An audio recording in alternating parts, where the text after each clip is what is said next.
The overall goal of the following experiment is to predict the prognosis of idiopathic scoliosis according to the functional grouping of patients by screening their PBMC's response to GPCR activation using cellular dielectric spectroscopy.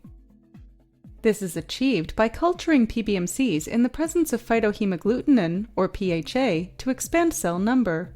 Cell expansion is completed in a tube maintained in an inclined position. As a second step, the cells are treated with osteopontin, or OPN, which increases or reduces GI protein activity depending on the patients. After treatment, the cell suspension is transferred into the microplate.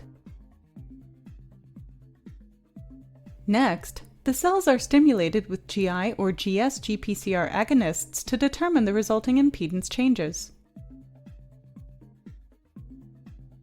The results provide kinetic responses for all wells, and integrated responses are then quantified based on impedance changes. The implication of this technique is well beyond simply diagnosis. So for the first time, we can detect at an early stage asymptomatic patients at risk of developing scoliosis.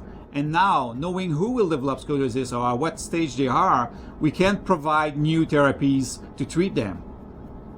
The main advantage of this technique over existing methods, like X-ray exposure, is that this technique allows predicting prognosis of idiopathic scoliosis with no need to measure curvature and no health risk.